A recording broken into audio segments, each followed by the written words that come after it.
I want to start with a boy who came down here for the summer and was dead inside of a week. He was 14. He came from Chicago down to the Delta to visit family the way children did. Back then sent south in the warm months to stay with grandparents and great-uncles, to be in the country, to be among their people. He stepped off the train a city boy with a city boy's way about him. And a few days later, 2 men came to the house in the dark and took him out at the point of a gun. And what they did to him, I am not going to describe to you, not in this telling, because his own mother decided the whole world should see it, and the world has seen it. And I don't need to add my words to what that photograph already said. What I'll tell you instead is what came after. Because the murder of that boy was a crime committed by 2 men in the dark. But what came after that was a crime committed by a whole society in broad daylight, in a courthouse with the windows open and everybody watching.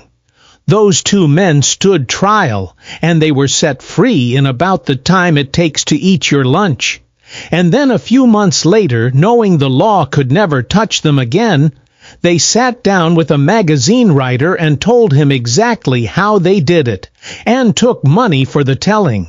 They confessed, for pay, as free men, and nothing happened to them, not ever, not for the rest of their natural lives. That's the part I have carried all these years. Not just that it happened, but that it was allowed. That a whole world looked at the killing of a 14-year-old child and decided with its courts and its juries and its silence that it was all right. That it was, as the magazine piece itself had the gall to call it, an approved killing. I was a boy myself that summer, down here in the Delta, not far in years from the one they killed, old enough to feel the air go still. And I have spent the rest of a long life. I'm an old man now. I've lived more than 4 of his lifetimes trying to understand what kind of place could do that, and then go to church on Sunday like nothing had happened. And the hardest part of understanding it is that the place was my home, and the people were in every other way ordinary people. That's the thing about this story you have to be willing to sit inside of. It wasn't done by monsters. It was done by neighbors. So let me tell you about the world first, because the world is what killed him. The 2 men just did the hands-on part. The Mississippi Delta in 1955 was cotton country.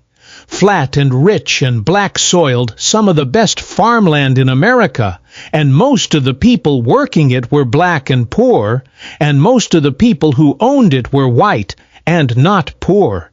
That was the arrangement. It went back to slavery, and it had never really stopped. It had just changed its clothes. We called it segregation. We called it Jim Crow. But those are tidy words for a thing that was not tidy at all. It was a whole way of living written down in some places and not written down in most, and every black child in the Delta learned it the way you learned to breathe without being able to say when you started. You learned where you could go and where you couldn't. You learned to say yes, sir, and no, sir, and yes, ma'am, to people who would never once say it back to you, to children younger than yourself if they were white. You learned to step off the sidewalk. You learned not to look a white woman in the face, not to look at her, not to speak to her beyond what was necessary, and God help you never to be familiar. You learned all of this not because anybody sat you down and explained the reasons, but because the grown folks around you were afraid, and a child feels his elders' fear before he understands it. And so the fear got into you young, and it stayed. And here's what made it work. What made the whole thing run without needing chains anymore. It didn't take a killing every week. It took everybody knowing that a killing was always possible, that a man could be taken out in the night and nothing would come of it. The threat did the work. The threat was the fence, and most of the time nobody had to touch the fence because everybody could see it, and everybody had learned to stay back from it before they could walk. That was the world a city boy stepped into when he got off that train. His name was Emmett. They called him Bobo. He was 14 from the south side of Chicago. An only child and by every account a happy, confident, joking kind of boy. Now Chicago was no paradise. It had its own walls, its own places. A black family couldn't live or work. But it wasn't the Delta. A boy could grow up in Chicago with a little more straightness in his back. He could grow up not quite believing down in his bones the thing that a Delta child never for 1 second forgot. He came down to stay with his great-uncle, an old man named Mose Wright, a preacher and a sharecropper, the kind of steady, God-fearing elder that held the black community together in places like this. And one evening Emmett went with his cousins down to the little store at Money Bryant's grocery, run by a white couple. The Bryants, the way most every store was white run. And something happened at that store. To this day there are different tellings of it. A whistle, some say. A word. Something the boy said or did to the white woman behind the counter. Or something she said he did.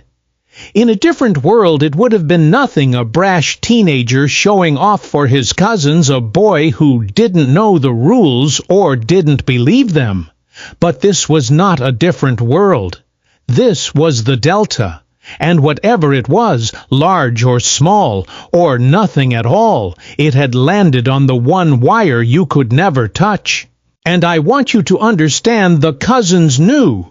The minute it happened, the local children knew in that bone-deep way they'd been raised to know that something terrible had been set loose. They'd grown up inside the fence. They felt it move, and they were afraid, and they hoped, the way you hope about a storm that might pass, that nothing would come of it. Several days went by, and folks began to think maybe the storm had passed. It had not passed. It was the dark hours a few days later when the men came. The woman's husband, Roy Bryant, and his half-brother, a big man named J.W. Milam. They drove out to Mose Wright's house in the country in the dead of night, and they had a pistol and a flashlight, and they knocked, and they made the old preacher open his own door. I think about Mose Wright at that door more than almost anything in this whole story. An old black man in the Mississippi Delta in 1955, in the middle of the night with 2 armed white men on his porch demanding the boy. He had nothing. No phone to call, no law that would come for him, no power on this earth to stop what was about to happen. He begged them. He offered to pay. His wife begged them, and they took the boy. Anyway, walked him out to the truck in the dark and drove off with him. And the family sat in that house the rest of that night knowing. That's the part the histories rush past. They sat there in the dark, the old man and his wife and the children, and they knew what the night meant. And there was not one thing they could do but wait for morning and pray they were wrong. They were not wrong. What happened to Emmett Till in the hours after they drove away is written down. It was testified to. The men themselves later bragged about it for money. And I have decided after a lifetime that I am not going to walk you through it. Not because it should be softened. It should never be softened, but because his mother already made the only telling of it that matters, and she made it on purpose, and I'll come to that. It is enough to say this: they beat him, and they shot him, and they tied a heavy iron fan from a cotton gin around him with barbed wire so he would sink, and they put him in the Tallahatchie River. He was 14 years old, and he had been alive in this world for the length of one Chicago boyhood, and they put him in the river like he was nothing. like he was trash to be sunk out of sight. 3 days later the river gave him back. A boy fishing found him, and he was so terribly used that the old uncle could only know it was Emmett by a ring on his finger, a ring that had belonged to the boy's own dead father. Now here is where one human being changed the course of this country. And she did it not with a weapon and not with a law, but with a decision. The boy's mother was up in Chicago, Mamie. When word reached her that her only child was dead in a Mississippi river, she did not collapse into private grief, though God knows she had the right. The authorities down here wanted that body buried fast, buried quiet, buried local, sealed up and gone. She would not have it. She demanded her son be sent home to Chicago. And when the casket arrived, and she saw what they had done to her boy, she made a decision that I believe is one of the bravest a grieving person has ever made. She said, "Open it. Open the casket. Leave him as he is. Don't fix his face. Don't hide it. Let the world look at exactly what they did to my child." And the world looked. Tens of thousands of people filed past that open casket in Chicago, and a black magazine jet printed the photograph, printed the unprintable, showed the unshowable, and that photograph went out across the whole country. It went hand to hand. It went through the barber shops and the beauty parlors and the church basements and the college dormitories. It came here to the Delta, to us. I am old enough to have seen it when it was new, to have watched grown men I'd never seen weep over a magazine. Because every black mother in America looked at that picture and saw her own son. Every black child looked at it and understood finally and completely what the fence was made of. She wanted the world to see what they did to her boy, and the world saw. And the world was never able to fully unsee it again. That photograph did more than any speech, any verdict, any law. A mother's terrible courage with an open casket lit a fire that did not go out. But first there was the trial, and the trial showed us, in case anybody still doubted exactly where we stood. It was held in a little courthouse in Sumner. The jury was 12 white men, because in Mississippi then a black man could not sit on a jury, and neither could any woman. The local sheriff, a man named Strider, the very man who'd signed the boy's death certificate, got up and suggested the body might not even be Emmett at all, that maybe the whole thing was a hoax cooked up to stir trouble. That's how far they were willing to go. To look a mother in the eye and suggest her murdered child wasn't really dead, wasn't really. Her son was some trick. And then old Mose Wright stood up. They put him on the witness stand, this elderly black sharecropper, and the lawyer asked him if he could see in that courtroom full of white faces the men who had come to his house in the night. And Mose Wright stood up, and he raised his arm, and he pointed at those 2 white men right there in a Mississippi courtroom, and he named them. He said which one. In that time and that place, for a black man to stand up and point his finger at a white man and accuse him of murder, there was almost nothing more dangerous a man could do. He was pointing at his own death, very likely. And he did it anyway. He did it for that boy. I have carried Mose Wright's raised arm in my heart my whole life. Whatever else this story is, it has that in it too, that old man's arm refusing to come down. It didn't matter. Of course it didn't matter. The jury went out and they came back in about an hour. And one of them said later they'd have been even quicker about it if they hadn't stopped to drink a pop to stretch the thing out, so it wouldn't look quite so much like what it was. Not guilty. The 2 men walked out free. And then the following winter, knowing they could never be tried again, for it knowing the law was a door that had closed behind them and could not reopen, the two of them sat down with a writer from a national magazine and told the whole story. How they took him, what they did, how they killed him.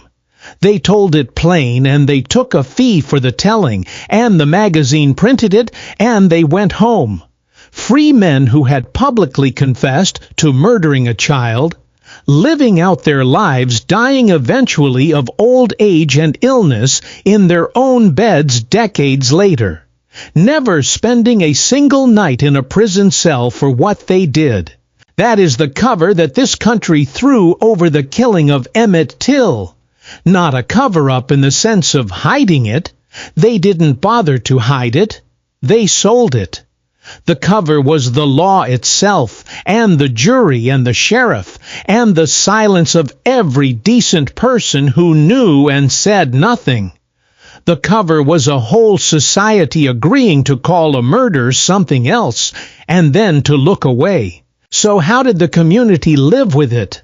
That's the question I keep coming back to, and the answer is more than one answer, because there was more than one community living with it.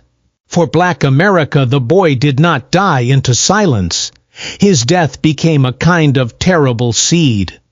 A few months after that trial, a woman named Rosa Parks refused to give up her seat on a bus in Montgomery, and people who knew her said she was thinking of Emmett Till when she did it.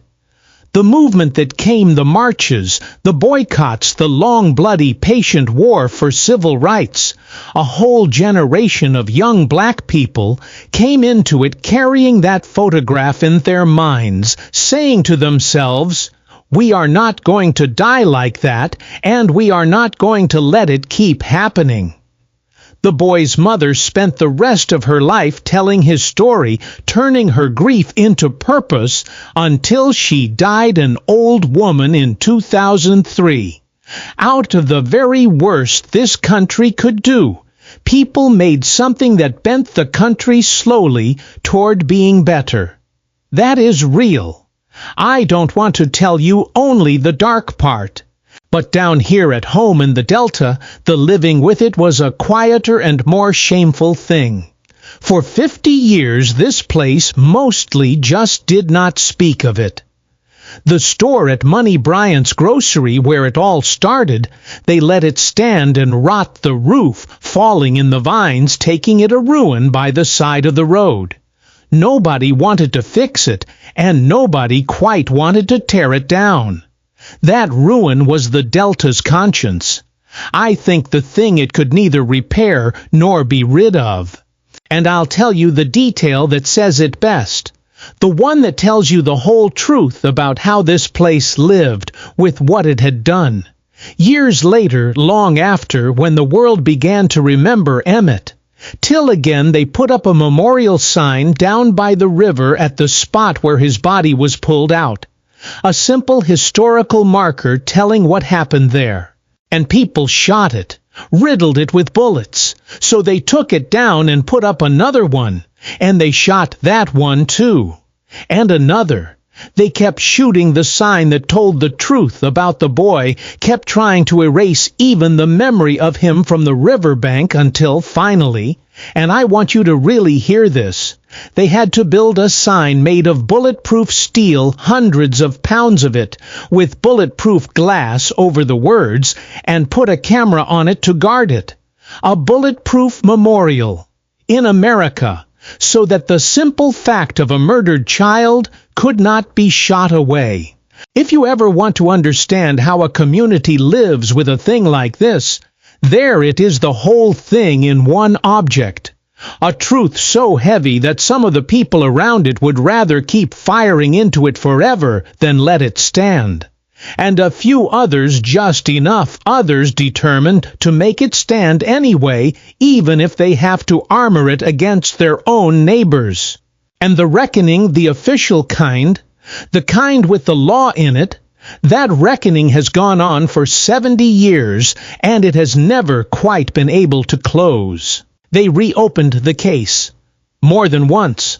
Long after the two killers were dead, the government came back and dug into it looking to see whether anyone still living had a hand in it, whether anything could finally be charged.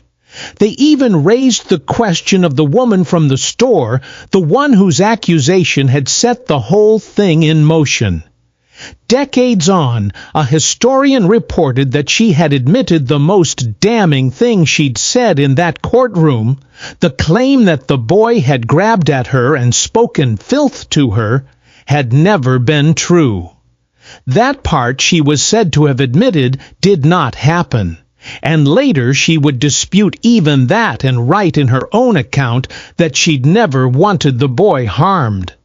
The law looked at all of it again and again, and each time it came to the same wall: the men were dead. The laws that existed in 1955 had no reach. Left the time for charging had long run out. And then just a few years ago, somebody found a piece of paper in the basement of a Mississippi courthouse. It was a warrant, an arrest warrant for that woman written out. Back in 1955 for the kidnapping, a warrant that had been issued and then simply never served. Never acted on, let to gather dust for 67 years. 67 years that paper sat in a basement. The law's own order to bring her in never carried out.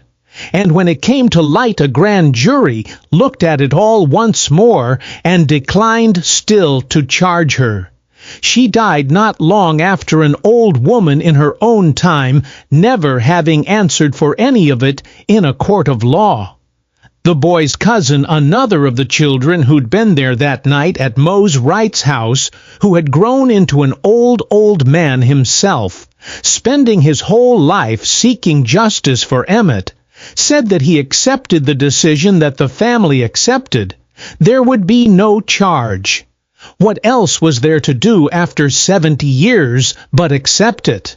So here is where I have landed as an old man on the hard moral center of this thing. We talk about justice as if it's a verdict, as if the question is whether the guilty get punished, and by that measure there was never any justice for Emmett Till. The men who killed him died free and old. The woman died free and old. No one ever spent an hour in jail. The warrant rotted in a basement. If justice means punishment, then justice lost completely for 70 years and forever now, because the people who could have been punished are all in the ground.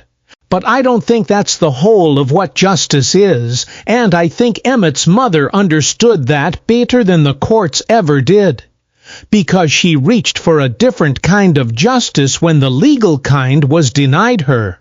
She could not make Mississippi convict those men. So she made America look.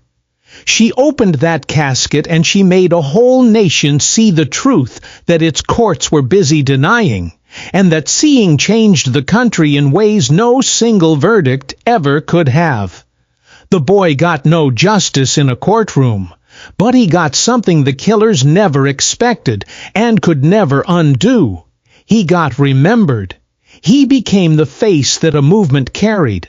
The country that approved his killing was made by his own mother's hand to carry his open casket in its memory forever.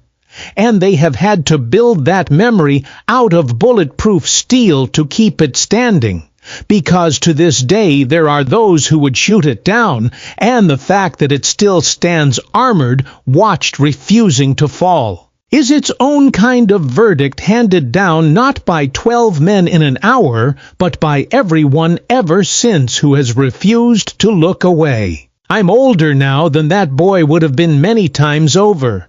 I've had the whole life. He never got children, grandchildren, gray hair, a slow morning's coffee, all of it decades of ordinary days that were stolen from him before he ever knew their worth. And I think about him not as a symbol, though he became one, but as what he was, a 14-year-old showing off for his cousins at a country store who had no idea, No idea in the world that he had wandered up against a thing that would kill him.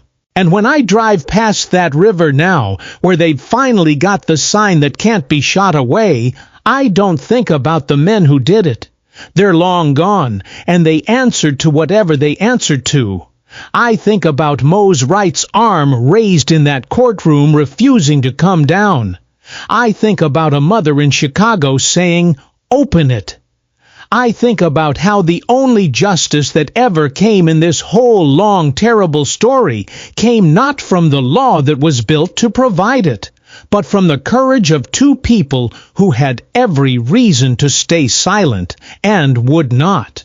And I say his name, the way you'd say a prayer, because the men who killed him wanted him sunk and gone and forgotten, weighted down where no one would ever look. And the one thing that this country managed to do, right even after doing everything else wrong, was to refuse to let him stay sunk. We pulled him back up. We keep pulling him back up. Every time somebody tells it again, we pull him back up out of that river into the light where they can't sink him anymore. Emmett Till, a boy who came south for the summer. We see you. We still see you.